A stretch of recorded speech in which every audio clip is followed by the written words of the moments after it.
I'm going to tell you exactly how much you can make having a short-term rental on Airbnb or VRBO using my own personal experience. Let's jump in. What's up, you guys? It's Cody. If this is your first time to the channel, I want to welcome you here. I talk about all things real estate, finance, and passive income here on the channel. Today, I'm going to be talking about exactly how much you can actually earn by having a short-term rental and renting it out on Airbnb or VRBO. There's a ton of different short-term rental sites that you can use, but of course, these are the two most popular ones, and they're the ones that I'm using personally. I'm a longtime landlord. I've actually been a landlord for over 5 years now, and it's been an amazing journey that I've gone through. All of my rentals so far have been long-term rentals. So I've had long-term tenants that live here locally, staying in those places.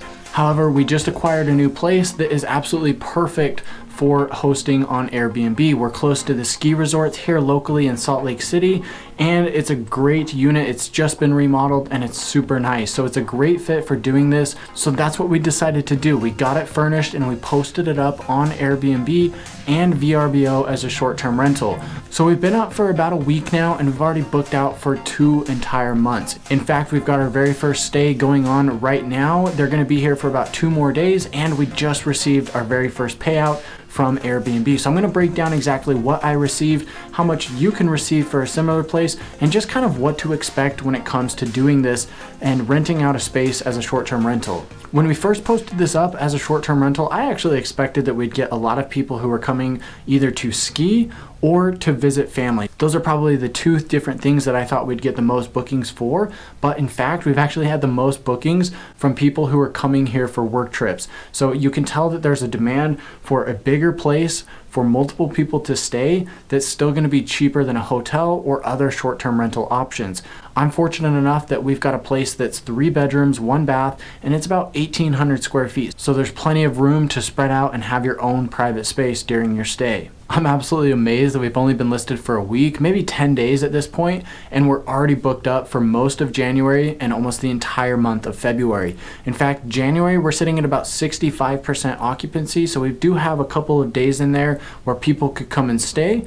And in February, we're actually at 85% occupancy. So I expect that going forward, we're gonna fall somewhere in that 75 to 80% from month to month, which is about average, right? If you think about when people are coming to stay at your place, everybody's looking for specific dates. So if your calendar doesn't open up and work for a specific person, then unfortunately they're not going to book with you. So you're looking for the person who wants to book your place, but then also has the ability to book during the time that you have available. So having a lower occupancy is totally normal, especially in a bigger place like this. You know, we're going to get people that are here for work trips, skiing, or family visits. So most of these people are going to be here for an extended period of time, you know, 4, 5, 6, 7, 8 nights or longer.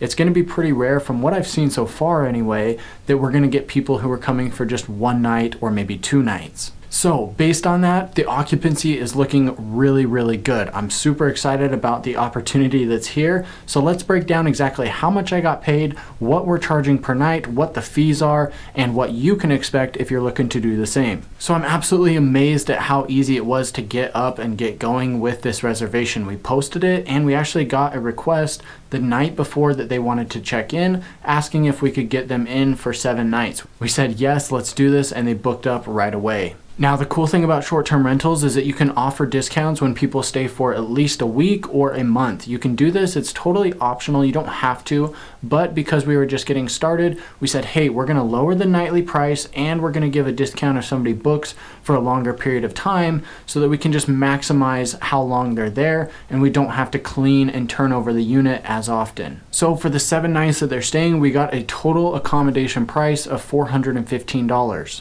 With the discounts and everything else, this breaks down to about $59 per night. That's super cheap, and you can't even find a hotel room for that cheap in my area. Hotels in my area, they're gonna run you anywhere from about $80 to $100 right now for a decent place. So the fact that you can get somewhere like this that's 1,800 square feet, a full-blown unit with everything you would need, a TV, couch, a full kitchen, dining area, 3 bedrooms, everything, that's a killer deal, right? So $59 per night for the accommodation.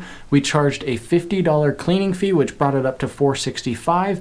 And then we had the service fee of $13.95, which brought down our total payout to $451.05. So it's really not too bad, right? We got this place furnished, we got it listed as a short-term rental, and for our very first payout, 7 days, no reviews, just starting out, giving discounts and everything, we made $451. This is actually really cool because it's very easy to do this 1 week at a time or as often as we want to.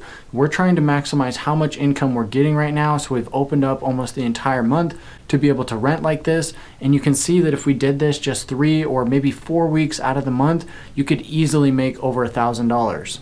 And because we're just barely getting started, we've dropped the price and we've opened up our calendar to be available as many days as possible. This is incredibly important when you're getting started with a short-term rental because you don't have reviews and people haven't stayed at your place yet. So you need to kind of undercut the competition to get people coming in and take that risk of staying at your place before you've got reviews.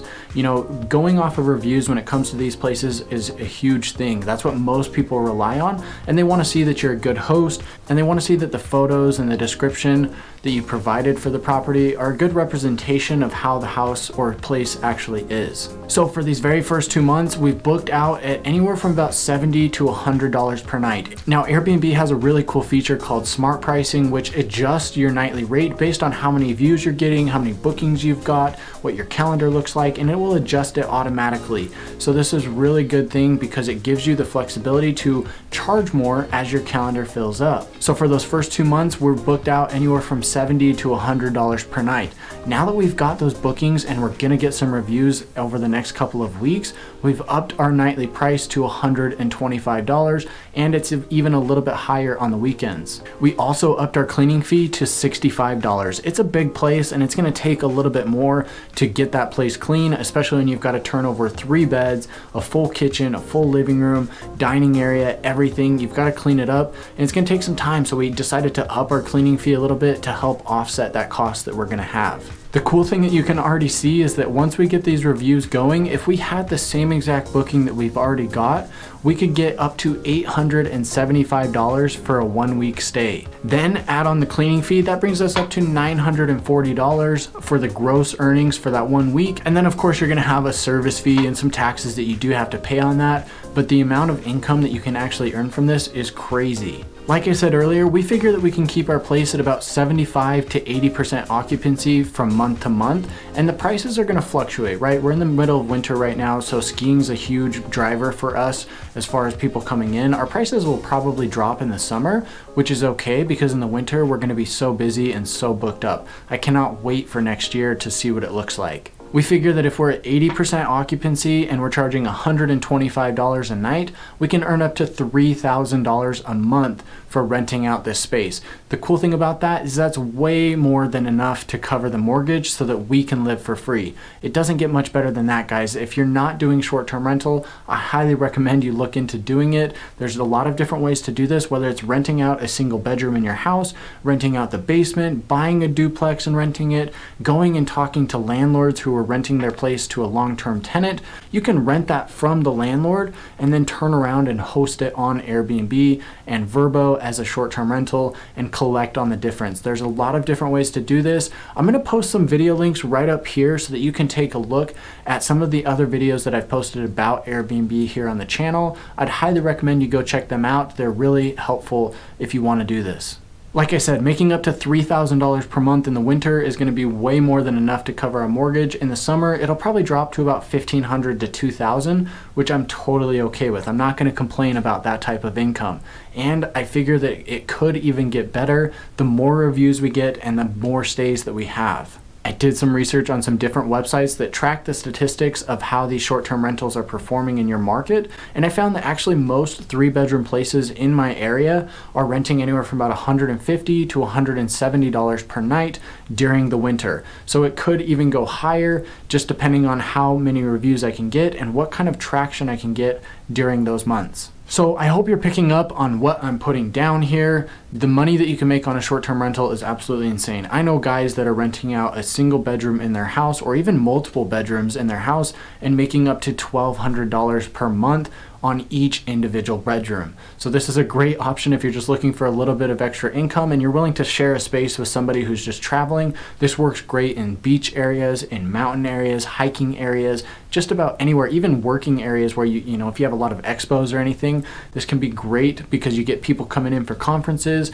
and different events, and they just need a quick, easy, cheap place to stay for the night, and they're probably gone most of the day anyway. So definitely check that out. I know tons of people also who are renting out, you know, places on the beach or in mountain resorts or, you know, luxury properties, and they're making $10,000, $15,000, $20,000 every single month. It's absolutely insane how much money you can make on Airbnb and VRBO as a short-term rental. I can't wait to see where this goes over the next couple months. It's gonna be awesome to watch this grow and see how big it can get and see if we can maximize what kind of income we're getting as a short-term rental. So if you guys would like to follow the journey here, please consider subscribing to the channel by clicking that button down below, and then click that bell to get notified when I release these new videos. Give me a thumbs up here on the video as well, and drop a comment on your thoughts of short-term rental. If they're allowed in your area or not allowed, I'd love to hear about it.